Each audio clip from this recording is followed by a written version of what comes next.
가정에 아이가 공부를 열심히 하지 않고 자꾸 딴짓을 합니다.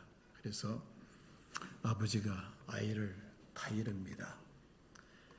이놈아, 링컨은 너만한 때에 그렇게 가정 형편이 어려운데도 고학하면서 열심히 공부해서 대통령이 되었어. 그러면서 아들을 나무랍니다. 그 나무라는 말도 한두 번이지. 하여튼 귀가 따갑게 아브라함 링컨을 이야기하면서 열심히 공부하라고 꾸짖는 이 아버지의 말에 이 아들이 듣다 못해 한 번은 이렇게 대꾸를 합니다. 아버지, 링컨은 아버지 나이 때 대통령이 되었어요. 무슨 말입니까? 아버지 나이에 링컨은 대통령이 되는데 아버지는 지금 뭐 하고 있느냐? 자꾸 링컨하고 비교를 해서 공부하지 않는다고 날 나무라지 말라는 그 아들의 반격입니다. 부모는 TV 앞에 살다시피 하면서 또 하루 종일 휴대폰을 들여다보고 있으면서 아이들에게는 핸드폰으로 게임하지 말라, 또 뭐 컴퓨터 게임하지 말라, 그렇게 말해본들 무슨 설득력이 있겠습니까? 즉 남을 가르치기에 앞서서 먼저 자신을 가르치고 또 솔선수범을 해야 한다는 말입니다. 오늘 본문 말씀인 로마서 2장 17절에서 29절까지 내용은 그와 유사한 내용입니다. 로마 교회의 유대인 성도들에게 사도 바울이 주는 교훈의 말씀입니다. 그 당시 로마 교회에 출석하고 있는 예수 믿는 유대인들이 스스로 이렇게 자랑을 합니다. 그 내용이 17절에서 20절까지 기록이 되어 있습니다. 우리 다 함께 17절, 18절, 20절 다 같이 읽겠습니다. 유대인이라 불리는 내가 율법을 의지하며 하나님을 자랑하며 율법의 교훈을 받아 하나님의 뜻을 알고 지극히 선한 것을 분간하며 율법에 있는 지식과 진리의 모본을 가진 자로서 어리석은 자의 교사요 어린아이의 선생이라고 스스로 믿으니, 유대인들 스스로 자기 자랑을 이렇게 하고 있었다는 말입니다. 첫째는 율법을 의지하며 율법을 주신 하나님을 그들이 자랑했다는 말입니다. 유대인들은 율법을 가지고 있는 그 자체를 아주 자랑스럽게 생각했으며 또 그 율법 때문에 자기들은 하나님 앞에서 의롭다 하심을 인정받을 수 있을 것이라고 그렇게 생각을 했습니다. 그러나 사도 바울은 이 문제에 대해서 이미 2장 12절에서 아주 구체적으로 교훈을 합니다. 율법이 없이 범죄한 자는 또한 율법 없이 망하고 무릇 율법이 있고 범죄한 자는 율법으로 말미암아 심판을 받으리라. 율법을 지키지 아니하면은 하나님의 의로우신 심판이 나타나는 그날에 유대인들이 의지하고 있는 그 율법이 오히려 그들을 정죄하게 될 것이라는 것을 유대인들은 생각지 못했다는 말입니다. 하나님은 외모를 보지 아니하시고 각 사람이 행한 대로 보응하시는 분이라는 것을 잊고 있었다는 것입니다. 그래서 단순히 율법을 가지고 있다는 것 그 자체를 그들은 자랑했다는 것이죠. 두 번째는 율법의 교훈을 받아 하나님의 뜻을 알고 지극히 선한 것을 분간함을 자랑했습니다. 지상에 수많은 나라와 민족이 있지만은 그러나 하나님은 특별히 유대인에게 율법을 주셨습니다. 율법을 통하여 하나님의 분명한 뜻을 계시해 주신 것이죠. 이것을 유대인들은 자랑했습니다. 그뿐만이 아니었습니다. 유대인들은 그 율법을 통하여 무엇이 선하고 악한 것인가를 구분하고 또 그 가운데서도 최고로 선한 것이 무엇인지를 율법을 통해서 알게 됨을 자랑했습니다. 그러나 그들이 하나님의 지극히 선한 것을 알고 좋게 여겼다면 그 뜻을 이루어드리기 위하여 그 율법을 따라 살았어야 함에도 불구하고 그들의 삶은 그렇지를 못했습니다. 그래서 유대인들은 하나님의 뜻을 알고 지극히 선한 것을 분간함을 자랑합니다마는 이어서 20절부터는 바울의 책망을 들어보면 무엇이 잘못되었다는 것을 우리가 확인할 수가 있습니다. 세 번째로 유대인들이 자랑했던 것은 율법에 있는 지식과 진리의 모본을 가졌음을 자랑했습니다. 이 모본이라는 말은 헬라어로 모르포시스로 구체화 또는 완전한 구현이라는 뜻입니다. 유대인들은 자신이 가지고 있는 그 율법은 모든 진리와 지식의 구체화된 것이라는 그러한 확신을 가지고 있었습니다. 헬라인은 인간의 지식을 자랑했으나 유대인들은 그 율법 속에 담겨있는 모든 진리와 지식에 대해서 자랑을 했다는 것이죠. 그렇다면 그 율법을 주신 하나님의 은혜에 감사하면서 겸손한 마음으로 그 하나님의 뜻을 이루어드리는 삶을 살아야 할 터인데 그렇지를 못했다는 것입니다. 쓸데없는 권위의식과 자만심으로 가득 차 있었습니다. 그리고는 율법이 없는 이방인들을 멸시하고 경멸했습니다. 이것이 바로 문제였습니다. 하나님 앞에 나올 때에 주여 나는 죄인입니다. 나를 용서하소서 이런 마음으로 주님 앞에 나와야 하는데 유대인들은 그렇지를 못했다는 겁니다. 나는 다른 사람들보다 더 많이 알고 있으며 더 똑똑하고 또 더 잘 믿는다고 생각을 했다는 겁니다. 즉 교만했다는 것이죠. 바울은 이러한 유대인들, 로마 교회에 출석하고 있는 예수 믿는 유대인들을 책망을 합니다. 그 내용이 19절에서 24절까지 나와 있습니다. 우리 다 같이 함께 읽겠습니다.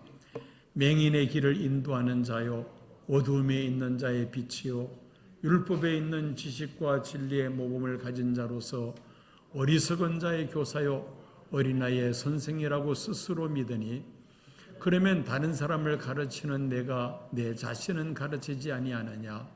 도둑질하지 말라 선포하는 내가 도둑질하느냐? 간음하지 말라 하는 내가 간음하느냐? 우상을 가증히 여기는 내가 신전 물건을 도둑질하느냐? 율법을 자랑하는 내가 율법을 범함으로 하나님을 욕되게 하느냐? 기록된 바와 같이 하나님의 이름이 너희 때문에 이방인 중에서 모독을 받는도다. 아멘. 사도 바울은 로마 교회에 출석하고 있는 그 유대인들을 책망을 하는데 첫 번째로는 이방인들을 멸시하고 자신을 이방인을 가르치는 선생으로 생각하고 있는 것을 책망했습니다. 유대인들은 이방인을 향해서 맹인, 어둠에 있는 자, 어리석은 자, 어린아이로 생각을 했습니다. 그래서 유대인들은 율법이 없는 이방인들을 멸시했던 것이죠. 반면에 자기들은 어떻게 생각을 합니까? 이방인을 인도하는 빛이요, 교사요, 인도하는 자라고 그렇게 스스로 생각을 했습니다. 이런 유대인들을 향하여 바울은 뭐라고 책망을 합니까? 남을 가르치기에 앞서서 먼저 자신을 가르쳐야 함을 책망합니다. 유대인들이 외식하는 죄를 지었다는 것이죠. 남을 가르치면서 자신은 행하지 않는 이런 우를 범하고 있었다는 것입니다. 두 번째는 도둑질하지 말 것을 책망합니다. 10계명 가운데 제8계명은 도둑질하지 말라는 계명이죠. 유대인들은 다른 사람들에게는 제8계명을 가르치면서 자신들은 도둑질을 하고 있었다는 것입니다. 셰익스피어가 쓴 소설 베니스의 상인의 등장인물 가운데 하나가 샤일록이라는 사람입니다. 이 사람은 수존노로서 돈을 긁어 모으는데 혈안이 되어 있었던 사람이죠.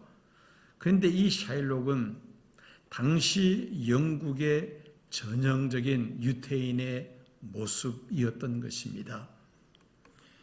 이런 유태인들을 향해서 바울은 도적질하지 말라, 가르치는 너희가 오히려 도적질을 하느냐라고 책망했던 것입니다. 세 번째로는 간음하지 말 것을 책망합니다. 제7계명이 간음하지 말라입니다.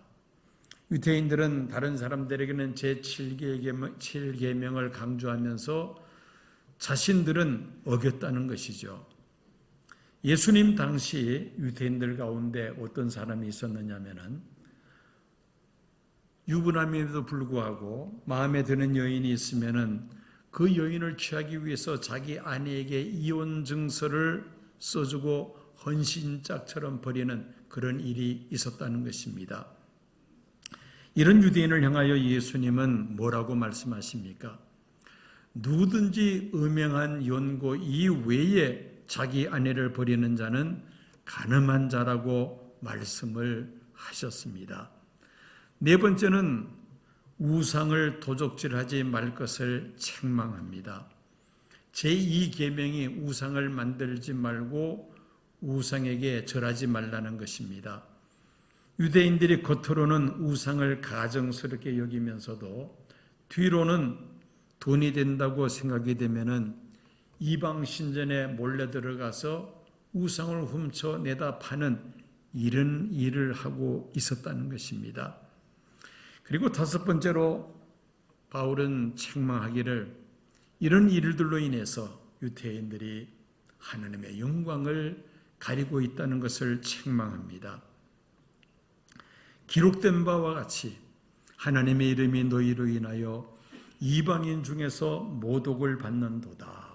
여기서 기록된 바라는 이 말씀은 어디에 기록되었다는 것이냐면은 이사야서 52장 5절에 기록되어 있는 말씀을 가리킵니다. 여호와께서 말씀하시되 그들을 관할하는 자들이 떠들며 내 이름을 항상 종일토록 더럽히는도다. 유대인들의 죄로 인하여 존귀하신 하나님의 이름이 영광받는 것이 아니라 오히려 모독을 받게 되었다는 것입니다. 그러면서도 이 유대인들은 이방인들 앞에서 자신들이 율법을 받았고 할례를 받았다는 것을 자랑하면서 이방인들을 멸시했다는 것입니다. 심지어 25절에서 27절까지의 말씀을 보면은 유대인들이 자랑하는 율법과 할례의 무익성에 대해서 바울은 이렇게 말씀하고 있습니다. 우리 다 같이 함께 읽겠습니다. 내가 율법을 행하면 할례가 유익하나 만일 율법을 범하면 내 할례는 무할례가 되느니라. 그런즉 무할례자가 율법의 규례를 지키면 그 무할례를 할례와 같이 여길 것이 아니냐. 또한 본래 무할례자가 율법을 온전히 지키면 율법 조문과 할례를 가지고 율법을 범하는 너를 정죄하지 아니하겠느냐. 율법과 할례를 자랑하는 유대인들에게는 아주 정말 충격적인 그러한 메시지였습니다. 할례는 요즘 말로 포경수술이죠. 구약시대에 유태인 남자 아기가 태어나면은 8일째 되는 날에 포경수술을 합니다.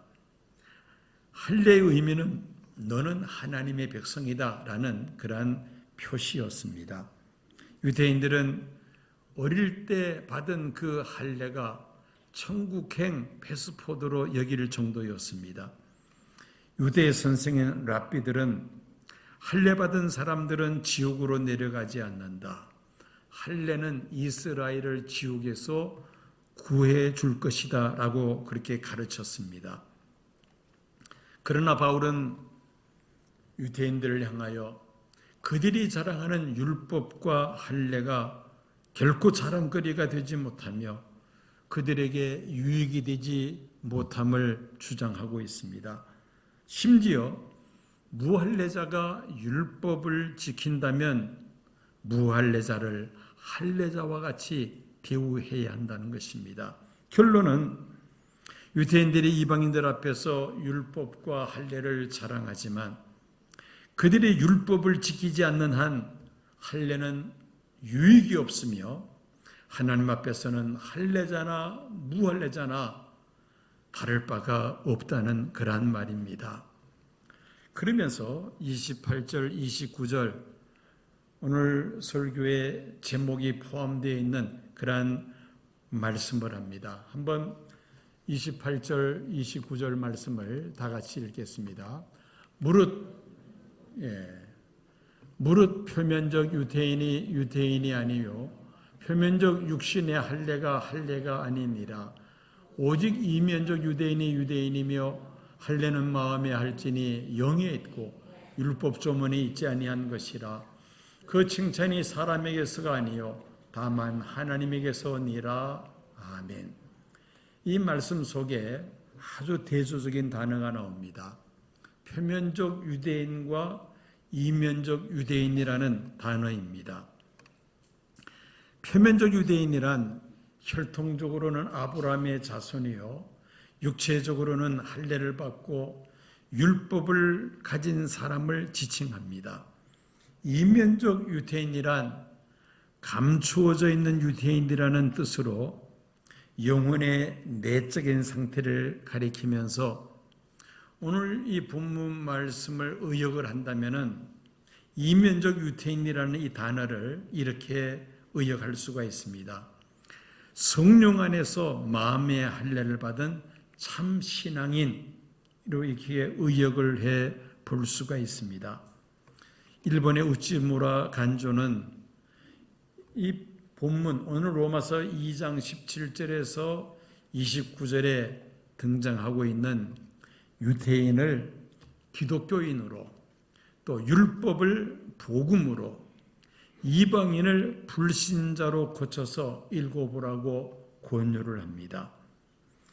그렇게 우리가 고쳐서 읽는다면 표면적 유대인은 표면적 기독교인, 형식적인 기독교인 이렇게 우리가 생각해 볼 수가 있고요. 또 이방인은 불신자로 고쳐서 읽어보라고 했는데 결국 이 표면적 유대인, 형식적인 기독교인은 스스로 성도임을 자처하면서도 불신자와 똑같이 변화되지 않는 삶을 살아가고 있는 기독교 신자들을 가리킨다. 그렇게 해석할 수가 있습니다. 그래서 오늘 설교 제목이 무엇입니까? 참 신앙인입니다. 이면적 유대인이란 바로 참 신앙인을 가리킨다는 것입니다.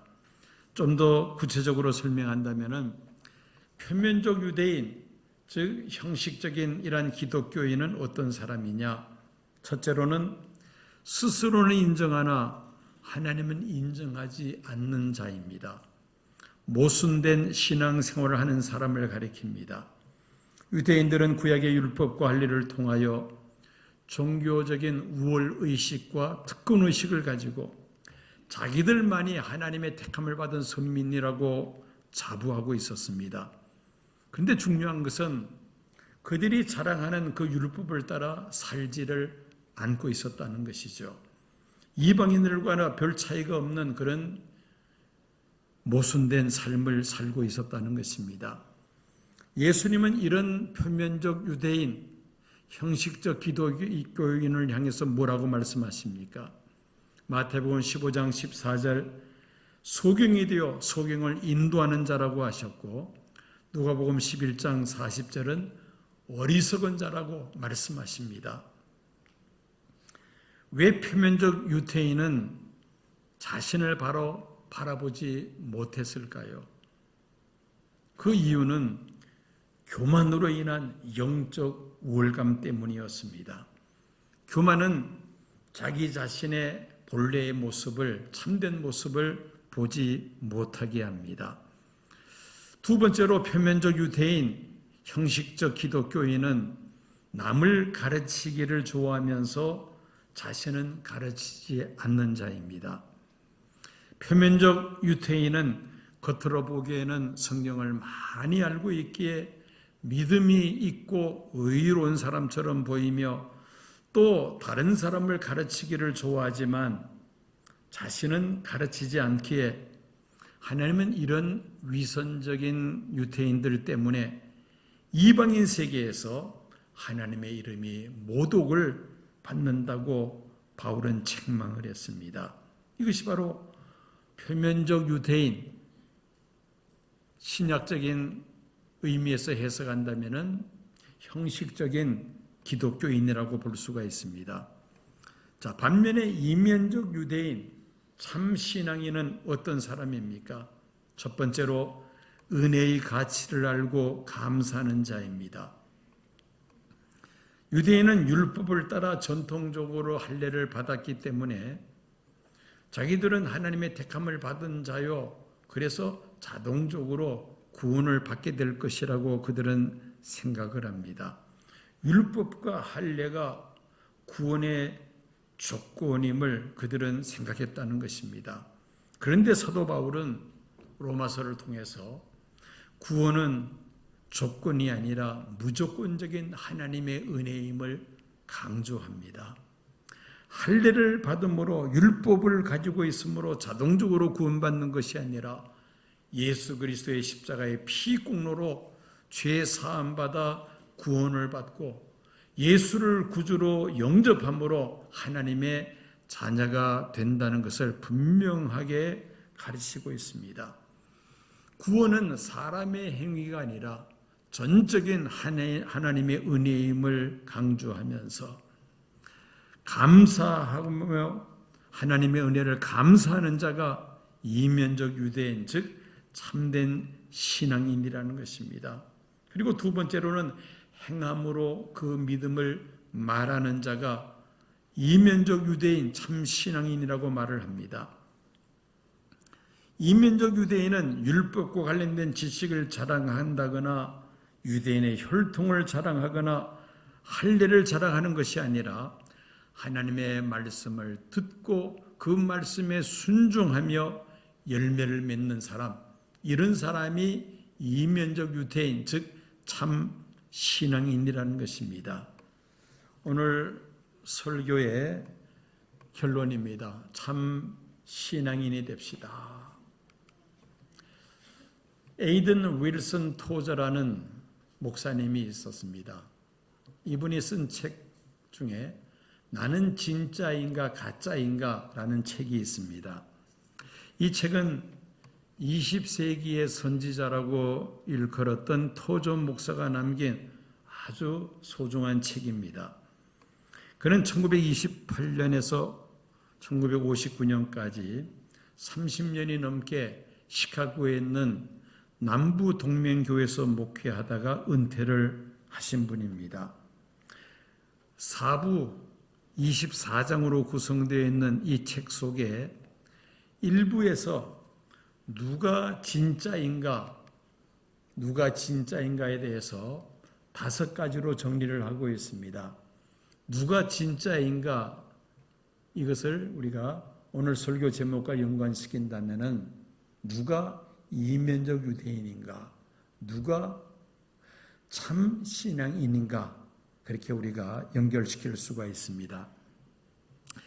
그는 진짜 성도, 참 신앙인은 험한 십자가를 부끄러워하지 않는다고 말을 합니다. 여러분, 십자가는 어떻습니까? 아주 수치스럽고 고통스러운 것이죠. 그런데 예수님은 인류를 구원하시기 위하여 그 십자가를 지셨습니다. 하나님께서 우리 각자에게 십자가를 지워주셨습니다.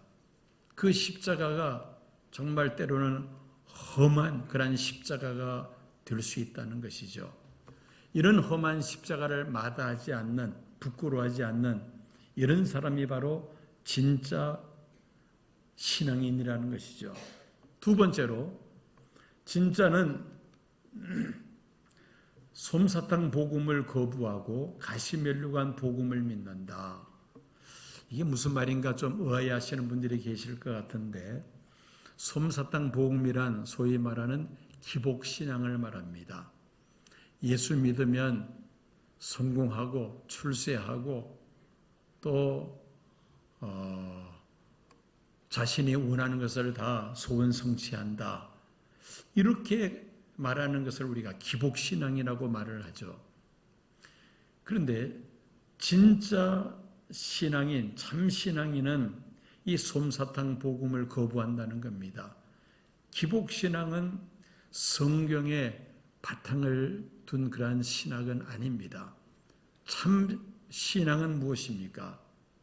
조금 전에 우리가 보았던 것처럼 가시면류관 복음입니다. 가시면류관.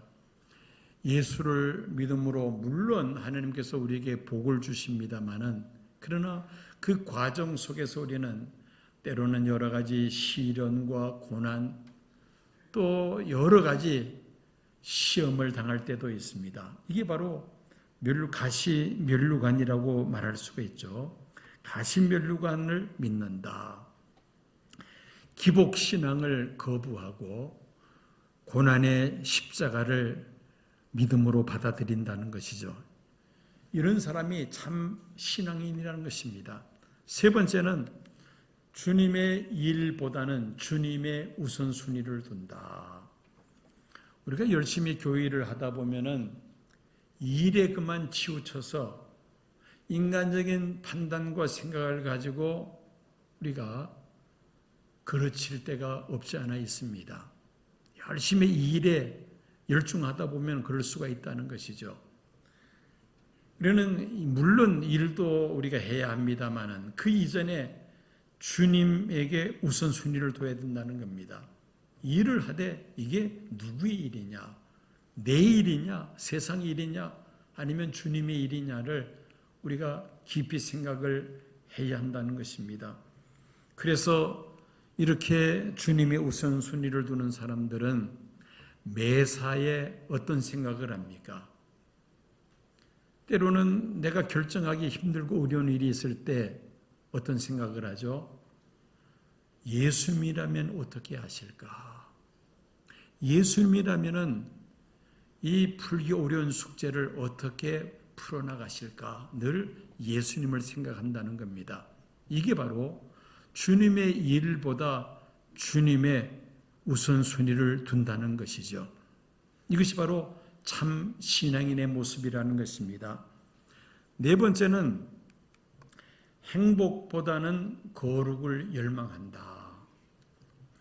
우리 사회에 유행하고 있는 많이 사용하는 단어 가운데 하나가 행복입니다. 행복.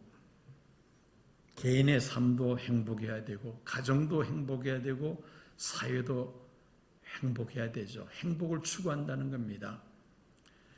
그런데 우리 기독교인의 삶의 목적이 행복에만 둔다면은 믿지 않는 사람들과 아무런 차이가 없습니다. 예수 믿는 목적이 행복한 삶을 위한다. 이건 믿지 않는 사람들도 얼마든지 이야기할 수 있는 겁니다. 우리는 거기서 더 한 단계 깊이 들어갈 수 있어야 됩니다. 무엇을 열망한다? 거룩을 열망해야 된다는 겁니다. 거룩함을 열망할 때에 참 신앙인의 삶을 살아갈 수가 있다는 것입니다. 거룩을 열망할 때에 믿지 않는 사람들과 구분이 됩니다. 마지막 다섯 번째로는 진짜는 신앙의 기본에 충실한다입니다. 여러분, 신앙의 기본이 무엇일까요? 신앙의 기본이 뭡니까? 우리가 늘 다져야 될 게 뭡니까? 구원의 확신입니다. 구원의 확신. 회개하고 예수를 구주로 영접함으로 내 모든 죄가 사함을 받았고 내가 하나님의 자녀가 되었고 하나님 나라를 우리가 소망하며 살아간다는 이 구원의 확신, 이게 신앙의 기본입니다. 진짜는 신앙의 기본에 충실한다. 그러기 위해서는 우리 마음속에 날마다 이 구원의 확신을 다져야 된다는 겁니다. 구원의 확신이 다져질 때 마음에 구원의 기쁨이 넘쳐나게 되죠. 이것이 바로 신앙생활의 원동력이라고 말할 수가 있습니다. 이 신앙의 기본에 충실하지 아니하면은 나도 모르는 사이에 표면적 유대인과 같은 그런 삶을 살아갑니다. 형식적 그리스도인의 삶을 살아간다는 것이죠. 열심히 교회 공예배에 빠짐없이 나오고 누구보다도 열심히 교회 일에 매진을 하는데 실상 마음속에 기쁨이 없고 감사가 없다면 그것은 표면적 유대인과 다를 바가 없다는 겁니다. 신앙의 기본에 충실한 것, 이게 바로 참 신앙인의 모습이라는 것입니다. 거기에서 우리 신앙생활에 힘이, 에너지가 나오게 되며 그러면서 우리가 참 신앙인으로서 주님의 일을 잘 감당하게 될 줄로 믿습니다. 나는 언제적부터 예수 믿고 신앙생활을 해왔다. 나는 교회에서 이런 직분을 맡아서 일하고 있다. 우리 집안은 몇 대째 내려오는 기독교인의 가정이다. 물론 우리가 자랑할 수 있습니다. 하나님 앞에 감사해야 되겠죠.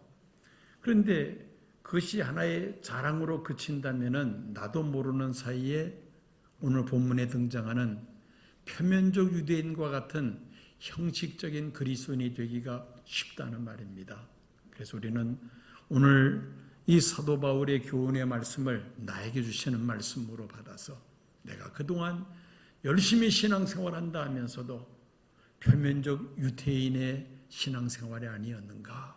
우리 자신을 돌아보며 이면적 유대인, 참 신앙의 모습을 회복할 수 있는 저와 여러 성도님들이 되어야 할 줄로 믿습니다.